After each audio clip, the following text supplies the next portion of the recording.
Los celtas surgieron de la Europa de la Edad del Hierro hace alrededor de 2700 años en un minúsculo poblado alpino.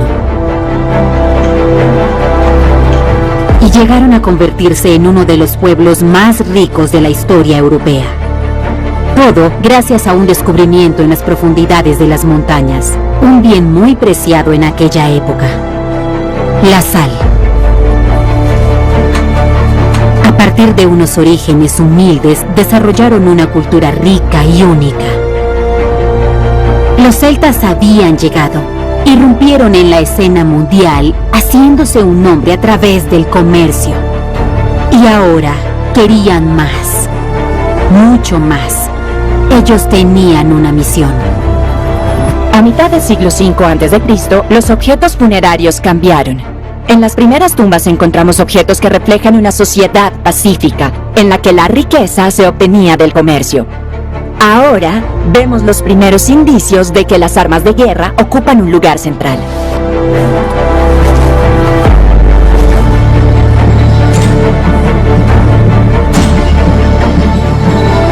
Los celtas cambiaron su pasado comercial por un futuro de violencia.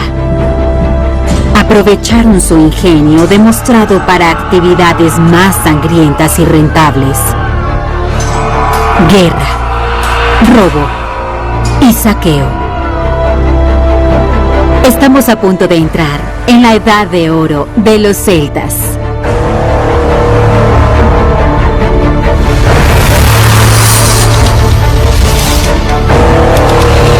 Celtas.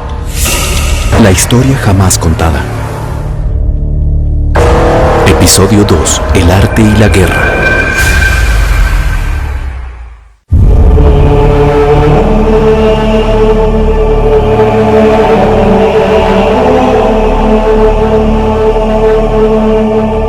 Europa, en el siglo VIII a.C. Una época en la que las autopistas del mundo antiguo conectaban diferentes culturas a través de una vasta red comercial. Se compraban y vendían bienes preciosos como sal y ámbar, bronce, vino y cerámica, conectando a los celtas con el resto del mundo. Los celtas prosperaban, pero al leer los relatos griegos y romanos contemporáneos no se podía pensar así. El conocimiento celta se transmitía de generación en generación, de boca en boca. No dejaron registros escritos. Y por eso durante siglos, y hasta ahora, han seguido siendo una de las culturas más malinterpretadas del mundo antiguo. Fue entonces cuando los arqueólogos acudieron al rescate, reconstruyendo el mundo celta a partir de nuevas pruebas enterradas bajo nuestros pies. Restos humanos recién descubiertos en tumbas ricamente amuebladas, sus secretos descifrados a partir de sus pertenencias más preciadas, enterradas con ellos para compartir el viaje al más allá. Pertenencias que revelan su sofisticación, poder y estatus. Como comerciantes, trabajadores cualificados y líderes espirituales. Esta primitiva cultura celta fue bautizada por los arqueólogos como el período de Hallstatt, que duraría cientos de años, desde el 800 a.C. hasta inicios del siglo V a.C., hasta que de repente todo llegó a un abrupto final. ¿Pero por qué? Las minas de sal de Hallstatt se desvanecieron y muchos asentamientos celtas de larga tradición fueron abandonados. A su vez, los arqueólogos se dieron cuenta de que los objetos que desenterraban empezaban a tener un aspecto muy diferente. La arqueología muestra un gran cambio de la cultura en toda Europa. Cerca del año 450 a.C., los objetos tienen un estilo único. Este cambio coincidió con el abandono de muchos de los primeros asentamientos celtas. Los celtas estaban cambiando y habían ganadores y perdedores. El periodo de Hallstatt terminó. ¿Pero por qué sucedió? ¿Se estaban extinguiendo los celtas? ¿Cómo pudo desaparecer una cultura tan arraigada?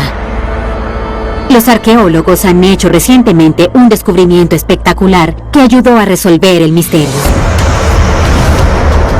en Glauberg, Alemania. En lo que fue un antiguo bastión celta. Un asentamiento fortificado en lo alto de una cresta natural junto a un gran túmulo. Aquí, desentierran una pista extraordinaria.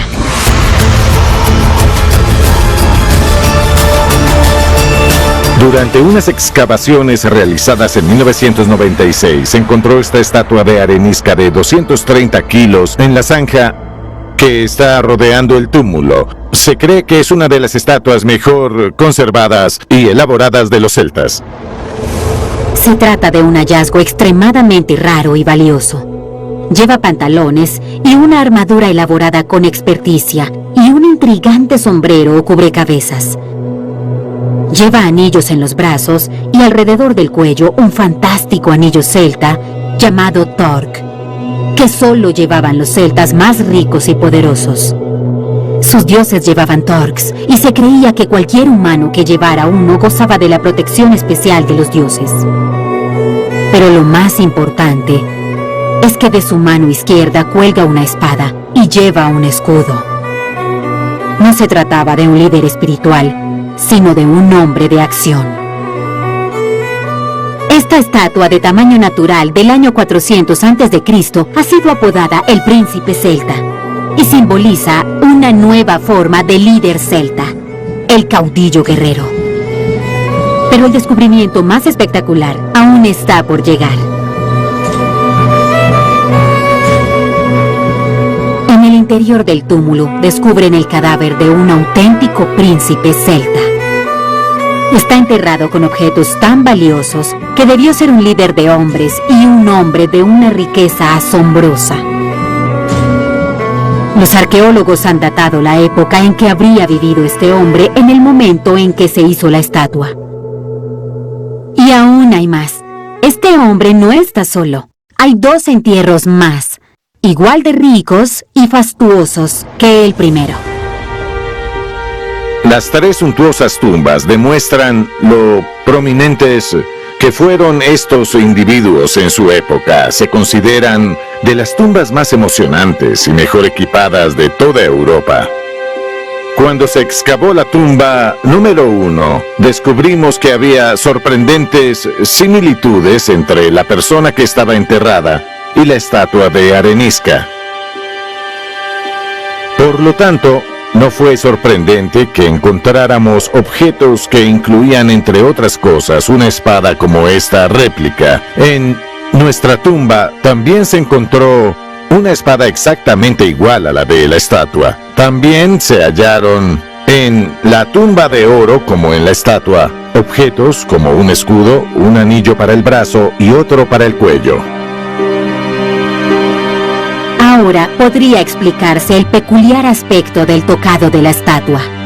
El príncipe de la tumba lleva una corona en la cabeza hecha de hojas de muérdago, un símbolo de estatus extremadamente alto. Pero además de ricos, estos celtas eran poderosos e intimidantes, y querían que todos lo supieran. Estos nuevos celtas estaban siendo enterrados con espada y escudo, inequívocamente las herramientas de la guerra. Esta estatua no fue la única desenterrada aquí. Al menos otras 3 estatuas similares emergerían en un estado que intrigó a los arqueólogos. Estas estatuas fueron destruidas casi por completo y de forma intencional. Como resultado, tenemos muy pocos restos de ellas suficientes para ver que estaban vinculadas a la estatua conservada. Y creemos que esto puede estar relacionado con un cambio bastante importante en el grupo gobernante aquí en Glauberg. Estas estatuas no fueron veneradas como hubiera sido la intención. En su lugar, fueron destruidas, destrozadas y rotas. Todo en el mismo tiempo en que la era de Hallstatt estaba terminando. Lo que estamos presenciando aquí es la evidencia física inequívoca del cambio social hace más de 2500 años. La violencia y la agresión llenan el registro arqueológico. Espadas y escudos rotos, estatuas destrozadas. Los celtas no se desvanecieron. Se reinventaron a sí mismos, con violencia. Esta sería la nueva era de los celtas, la era del Señor de la Guerra.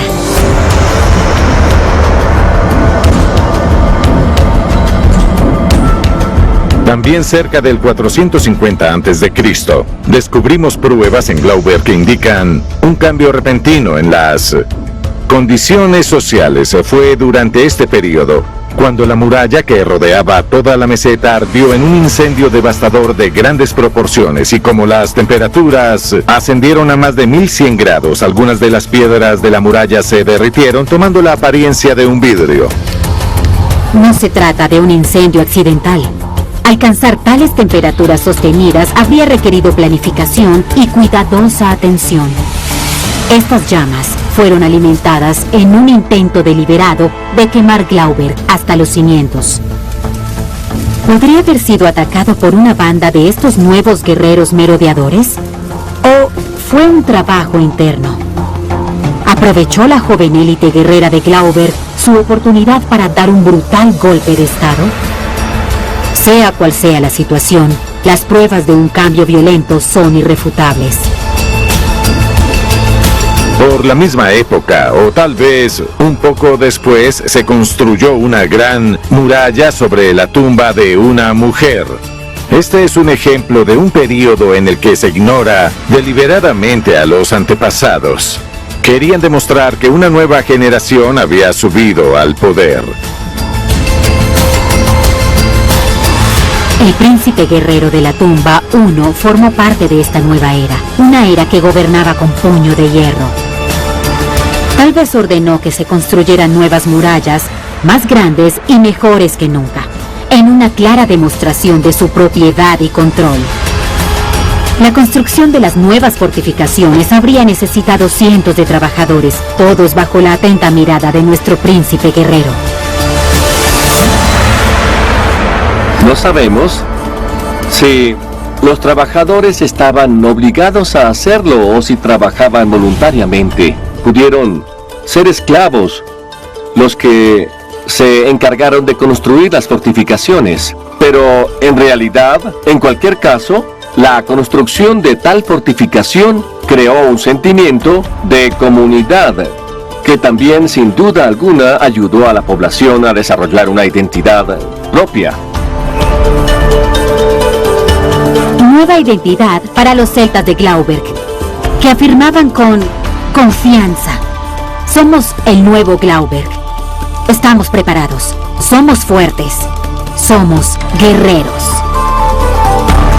Desde sus humildes comienzos como una pequeña pero próspera comunidad comercial, era ahora un importante centro de poder para estos nuevos celtas guerreros. Glauber, una fortaleza rica y poderosa, fue la primera ciudad celta de la nueva era. Pero esta afirmación de poderío militar no solo ocurrió en Glauber. En toda Europa, los celtas se reafirmaban y establecían una nueva cultura que les permitiría alcanzar sus más altas expectativas. Este cambio cultural generalizado de una sociedad organizada espiritualmente a otra en la que el combate era el rey, puede constatarse en La Tène, Suiza, donde los arqueólogos descubrieron un vasto alijo de armas celtas, arrojadas al lago como ofrenda a sus dioses. Espadas, escudos, lanzas, vainas, todas muy bien elaboradas y extraordinariamente conservadas, y todas invocando lo mismo: la fuerza de las armas y la victoria en la batalla. Así bautizaron los arqueólogos esta nueva era celta del caudillo guerrero, La Tène. Durante el periodo de La Tène, los hombres eran enterrados con todo su armamento. Esto comprendía cascos, escudos, pero también, y lo más importante, la espada celta. Este era el símbolo más importante de riqueza y poder del guerrero celta. La espada celta se forjó a partir de un material crucial que dominaban como nadie lo había hecho antes: el hierro. ahora que eran una raza guerrera, necesitaban armas de guerrero. Y al más puro estilo celta, se aseguraron de ir armados con las armas más temibles de la tierra.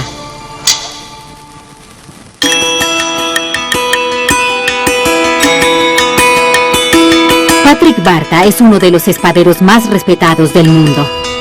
Se especializa en la recreación de espadas antiguas. Está trabajando en una réplica de una espada celta del siglo III a.C. La transición entre la Edad de Bronce y la Edad de Hierro no supuso una revolución en los trabajos de los metales, sino más bien una evolución con énfasis en la continuidad. Por ejemplo, las primeras espadas de hierro copiaban las anteriores de bronce, aunque se fabricaban de forma completamente distinta y con un material diferente. Los celtas fueron uno de los primeros pueblos en dominar el trabajo del hierro. Y a medida que lo hacían, sus armas se volvían más mortíferas y dinámicas, a la vez que mostraban una rara belleza. Los celtas comprendieron cómo estas armas podían potenciar su cultura en el surgimiento de una nueva figura, el guerrero dominante. Los espaderos de la Edad del Hierro eran los miembros más respetados de la sociedad celta. Sus habilidades artesanales eran tan veneradas como la sabiduría de los druidas y la música de los bardos.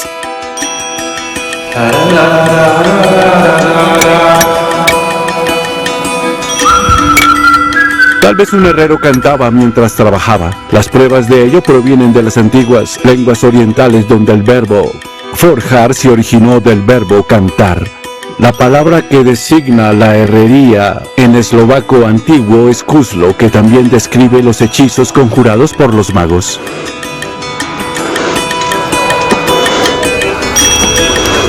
Durante el periodo de Hallstatt, las espadas se fabricaban con hierro de muy baja calidad y como tal eran frágiles, algo que podía inclinar la balanza entre la vida y la muerte en el campo de batalla. Durante el periodo de la Ten, los herreros celtas comenzaron a utilizar hojas de acero duro para sus espadas, lo que mejoró enormemente la calidad. Esta técnica siguió utilizándose otros 2000 años.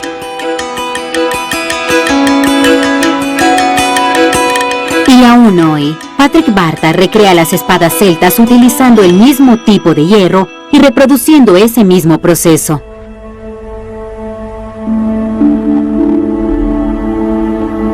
La genialidad de los celtas consistió en eliminar los restos contaminantes de escoria y carbón del mineral de hierro. Martillando esas impurezas, crearon un metal más puro y resistente.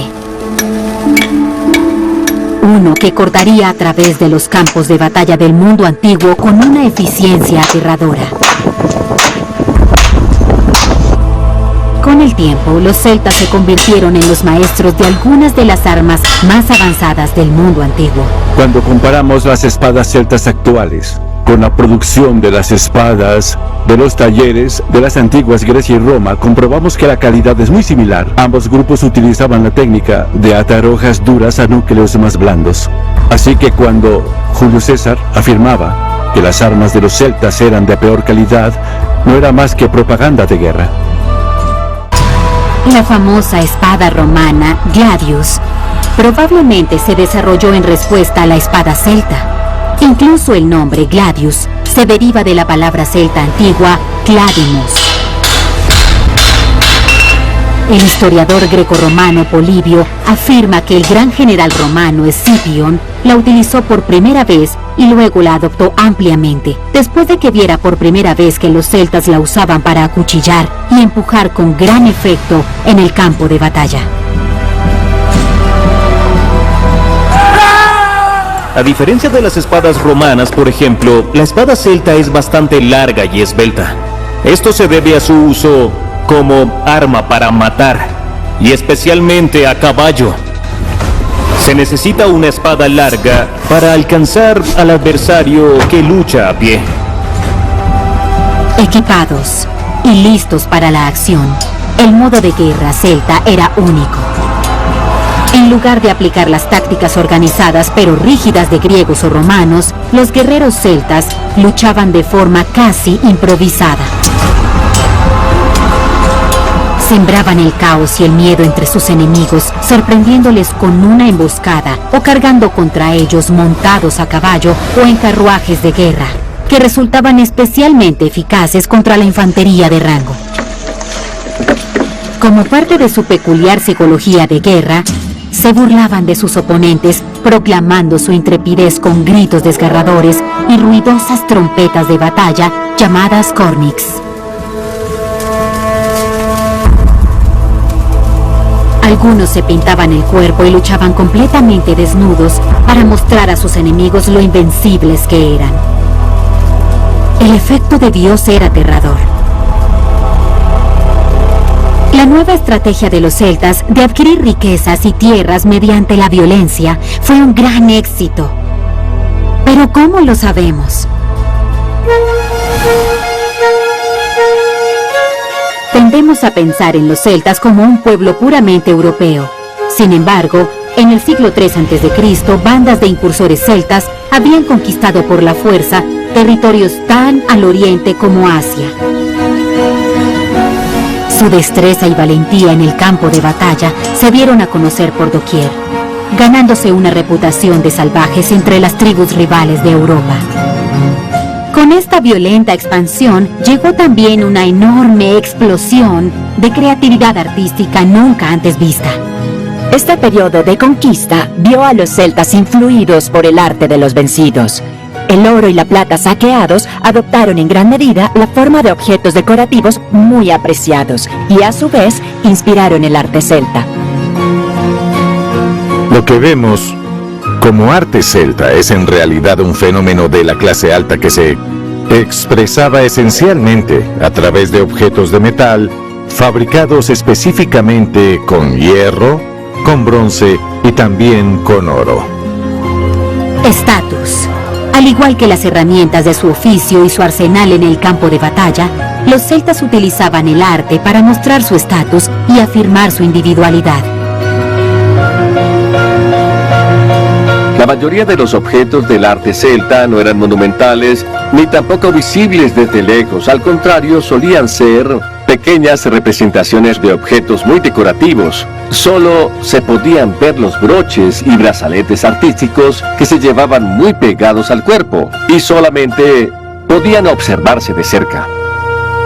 El arte celta está hecho especialmente para gente excepcional. Las personalidades y celebridades del mundo antiguo. Tesoros como estos siguen saliendo de la tierra hoy en día a lo largo de Europa.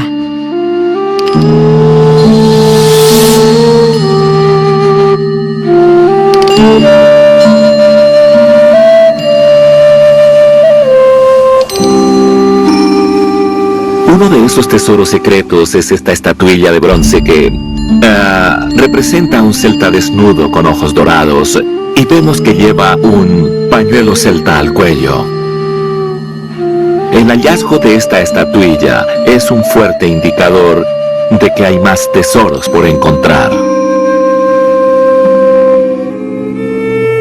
Sus preciadas pertenencias pronto mostraron todas las características de lo que hoy en día la gente de todo el mundo reconoce como arte celta.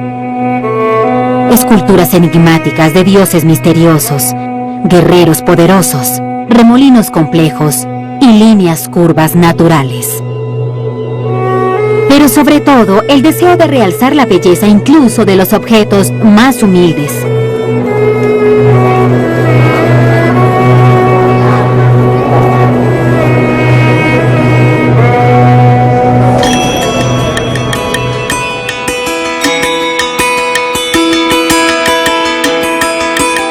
Esta jarra es uno de los objetos más valiosos del periodo del Atén.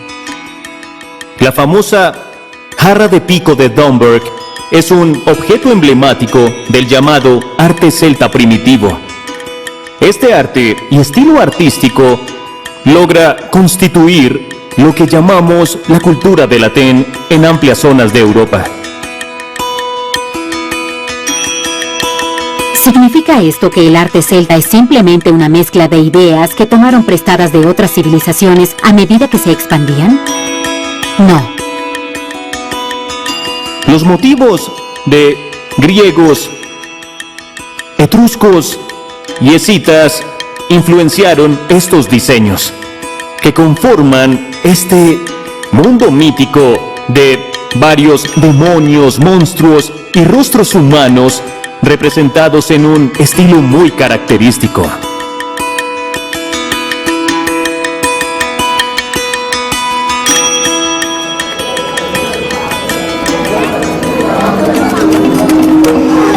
Los celtas apreciaban mucho las bellas artes.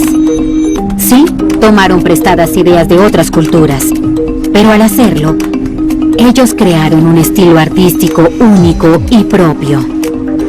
Círculos que parecen irradiar energía, triskelions que se arremolinan desde un centro giratorio, líneas curvas y arremolinadas que hablan de la belleza esencial de la naturaleza, fantásticas y bellas incluso para los estándares actuales. Y fieles a su naturaleza innovadora, introdujeron sus propias mejoras en la fabricación y la calidad. En muchos sentidos, estos productos celtas son más artesanales que los modelos mediterráneos que a menudo se producían en serie. Las obras de arte celtas, como las famosas jarras de pico, son muy detalladas y más cualitativamente elaboradas, con un estilo más individual que los objetos de otros lugares. La diferencia está en los detalles, sus líneas arremolinadas y sus exquisitos motivos.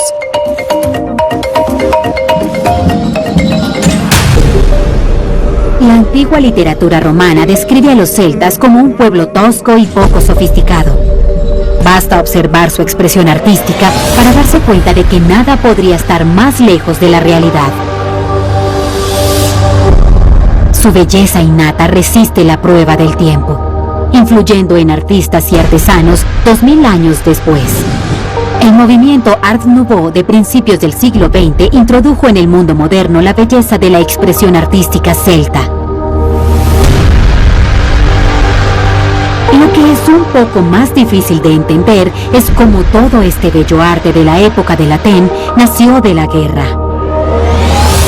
Sus propias armas llevan los grabados más intrincados, herramientas de destrucción, pero también de una belleza impresionante.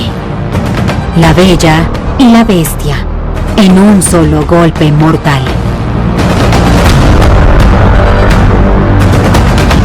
Está claro que los artesanos celtas se inspiraban en la naturaleza o en el cuerpo humano.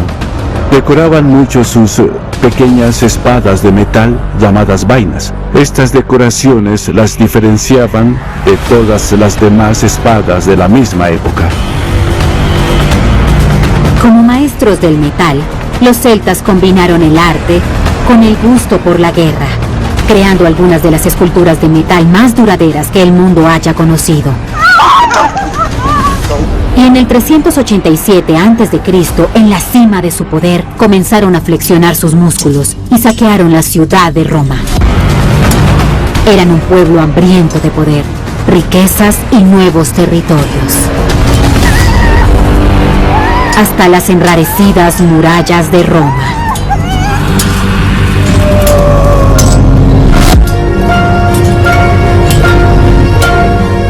¿Fue únicamente el deseo de expansión lo que motivó las grandes migraciones celtas? ¿O hay algo más que les impulsó a abandonar su antigua patria? Los expertos creen que una fuerza brutal empujó la expansión celta hacia el sur y el este. La fuerza de la naturaleza. Los climatólogos descubrieron en el año 400 a.C. condiciones tormentosas, húmedas y con estaciones impredecibles. También descubrieron vías construidas a través de las tierras bajas, evitando largos rodeos por la tierra inundada. Todo ello afectó la producción agrícola. La gente hambrienta se inquietó. Los jóvenes celtas ambiciosos se impacientaron y pronto la espada se convirtió en una forma fácil de llenar estómagos hambrientos mediante la adquisición violenta de tierras fértiles. Y así, ante el hambre y las continuas penurias, los celtas empezaron a abandonar sus tierras, Las tribus unieron sus fuerzas y se convirtieron en hermandades guerreras, que a su vez se convirtieron en ejércitos. No solo saqueaban Roma, sino cualquier lugar que se interpusiera en su camino. Su avanzada se extendió hacia el este y a través de los Balcanes, donde los registros antiguos informan de incursiones celtas, incluido el saqueo del famoso oráculo de Delfos en Grecia. Los griegos y romanos los inmortalizaron como salvajes valientes, pero también brutales. Ellos son muy adictos al vino.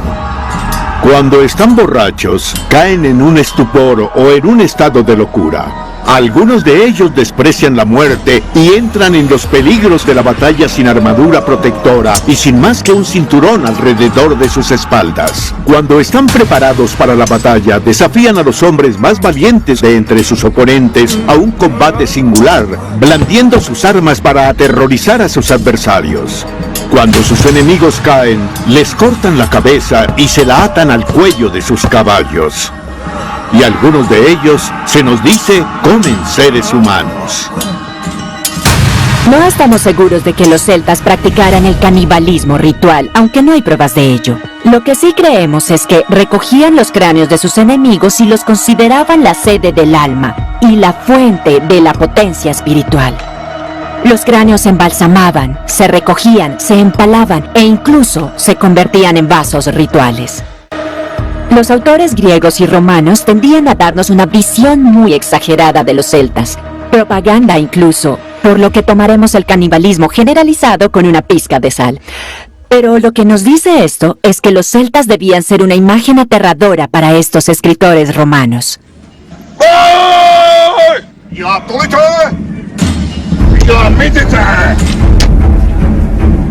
Y con razón desconfiaban de esta tribu grande, poderosa y culturalmente unificada a sus puertas. Roma en esta época era una república primitiva, a siglos de distancia del vasto imperio que ahora conocemos. Y en esta época, los celtas prosperaban, saqueando Roma y dominando el campo de batalla durante más de un siglo. No es de extrañar que los romanos no dieran una imagen real de ellos. Organizados, exitosos, armados y peligrosos. La guerra no solo se libraba contra los pueblos mediterráneos.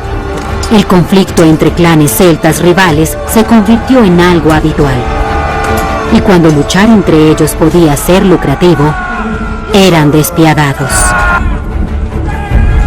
Las guerras entre tribus celta fueron también un factor económico decisivo y muy importante.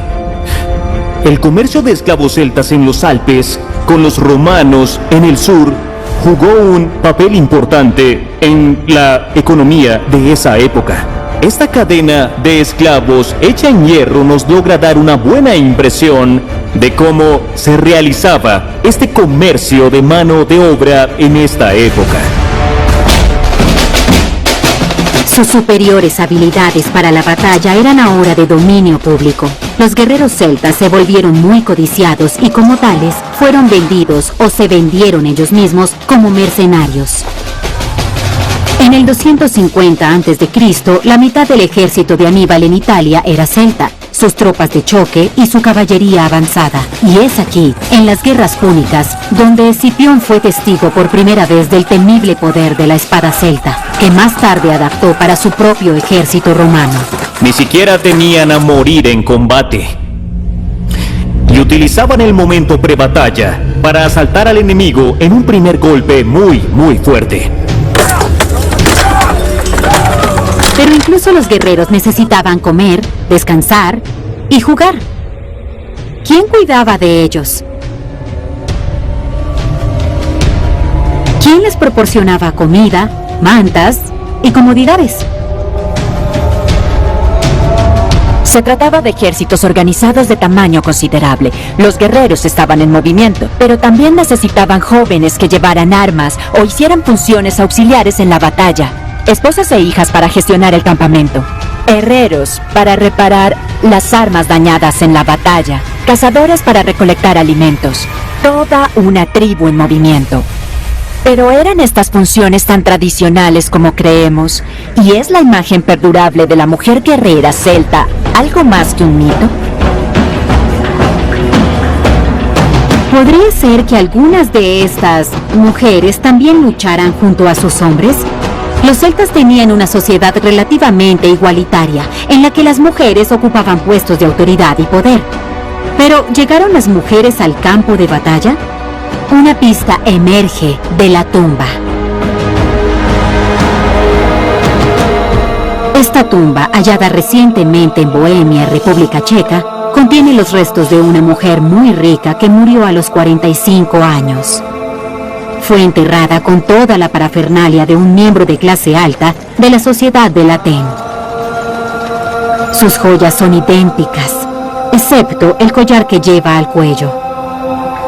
Cuando los científicos toman muestras de estos objetos, descubren que todas las joyas fueron fabricadas en la región donde fue enterrada. Su torque, sin embargo, se fabricó a más de 600 kilómetros de distancia. Sabemos por estudios antropológicos cuando las personas se han desplazado grandes distancias a lo largo de su vida. Los estudios de los restos humanos pueden mostrar cuando las personas se han trasladado y consumido diferentes alimentos. Y los cambios en el estilo de vida y trabajo se observan a medida que nuevas tareas repetitivas van haciendo mella en el cuerpo.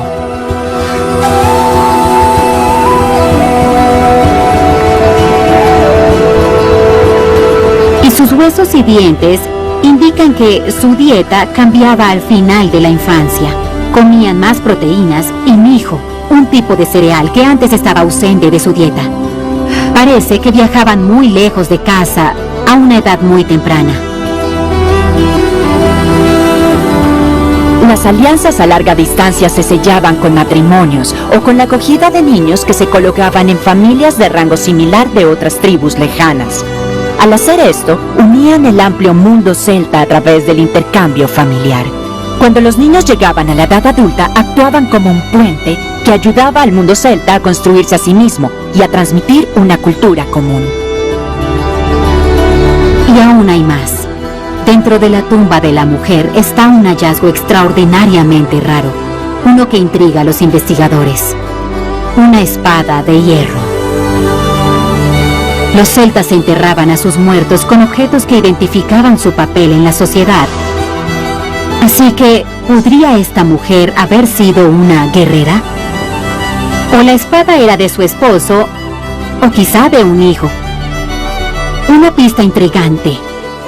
Una muñeca rota, que un experto pensó que fue causada por una lesión de equitación.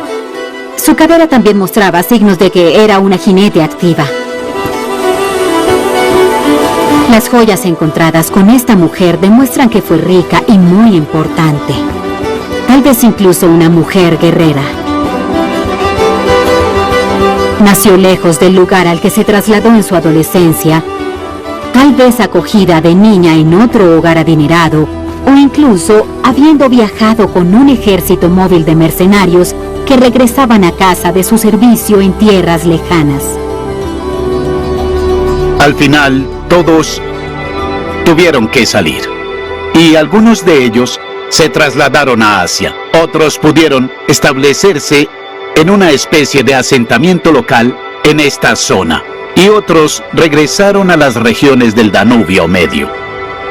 Los celtas eran una fuerza formidable, dirigidos por ricos señores de la guerra. Y llevar el botín de guerra era cada vez más fácil. Cualquier botín pesado o voluminoso ahora se cambiaba por monedas. Fácil de transportar, fácil de comerciar. El dinero cambió las reglas del juego para los celtas. Saqueaban muchos bienes, animales, cosas que rápidamente se convertían en una carga. Con las monedas podían vender las cosas que no querían y volver a casa para comprar las cosas que sí querían. El primer dinero que aparece aquí en Europa Central es el dinero de sangre traído a casa por los mercenarios celtas. Monedas de Grecia, monedas de Roma y monedas de Cartago, en el norte de África, el país de Aníbal. Esta rica mezcla de monedas indica a los historiadores que algo importante ocurrió aquí hace más de 2000 años. algo que conecta a los celtas con un momento crucial de la historia antigua.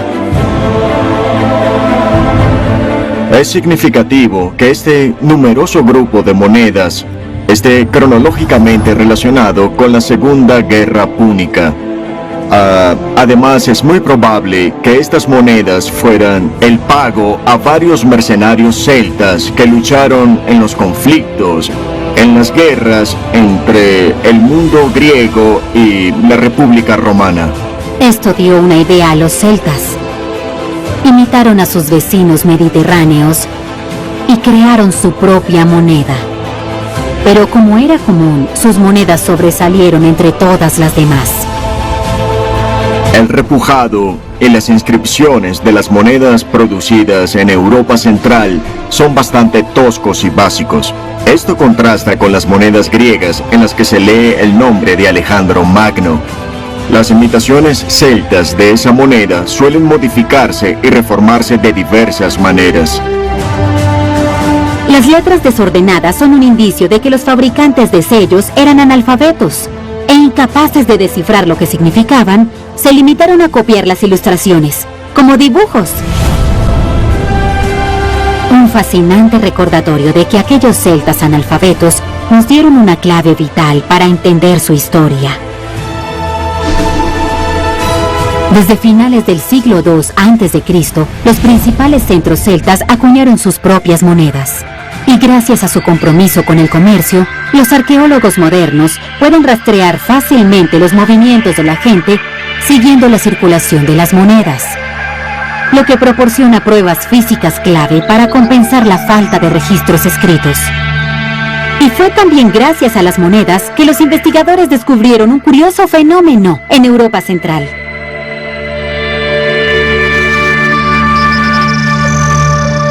En Nemchitsa, República Checa, tenemos una oportunidad única de rastrear los movimientos de estos mercenarios que habían luchado en todas partes.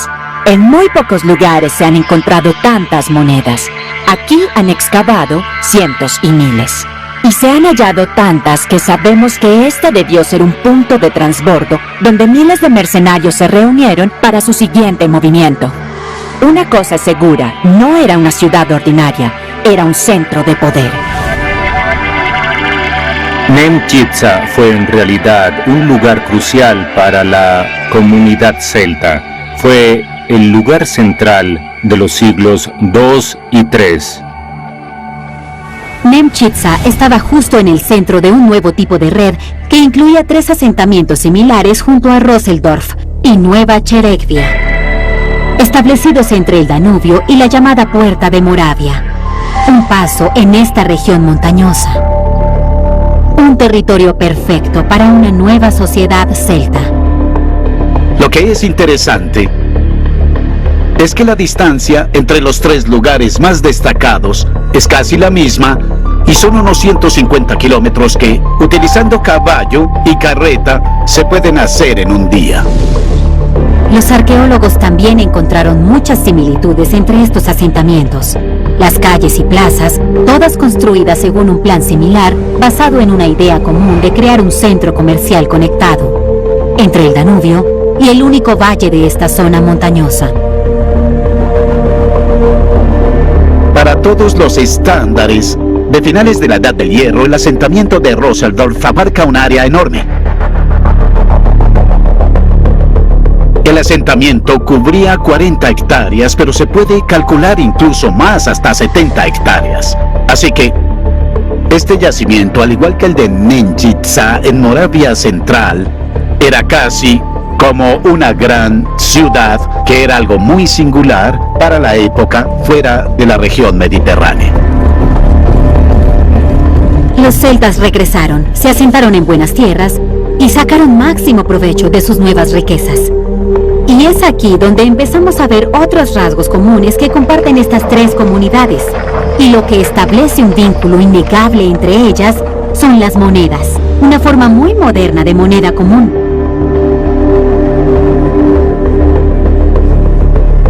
Existe un tipo especial de zona económica cuando, en lugares como Roseldorf, se acuñaban monedas locales.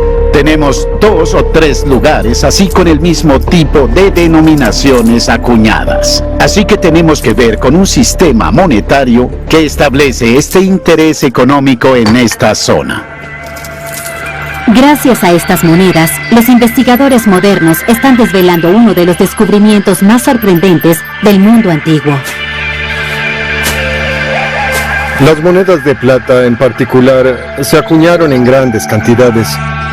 Y eso demuestra que este territorio tuvo que estar controlado por unas autoridades unificadas que mantenían todo en orden.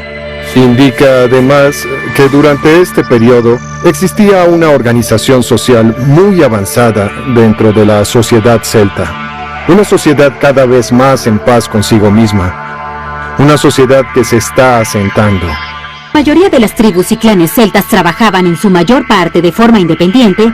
Estos 3 asentamientos formaban una sólida red y se organizaban no solo en torno a una estructura común, sino también en torno a una moneda común. Incluso podríamos llamarlo protoestado. Pero, ¿por qué la necesidad de formarlo? Observando detenidamente estos 3 lugares en un mapa, surge una posible respuesta. Estos 3 asentamientos estaban situados justo en el centro de la antigua ruta del ámbar, la línea vital para el comercio a través de Europa Central. Estos celtas endurecidos por la guerra y enriquecidos estaban volviendo a lo que mejor sabían hacer.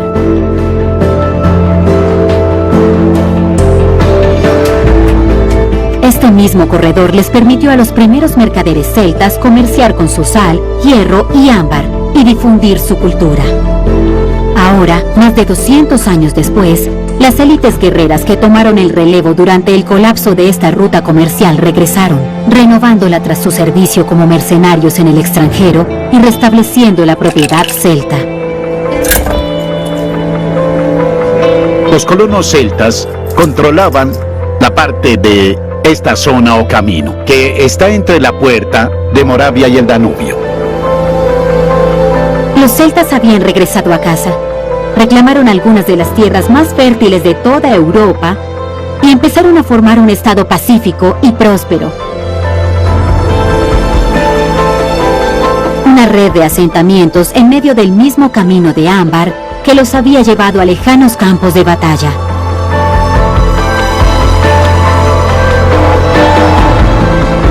Campos de batalla de los que regresaron con nuevo dinero y nuevas ideas sobre cómo prosperar en un mundo cada vez más competitivo.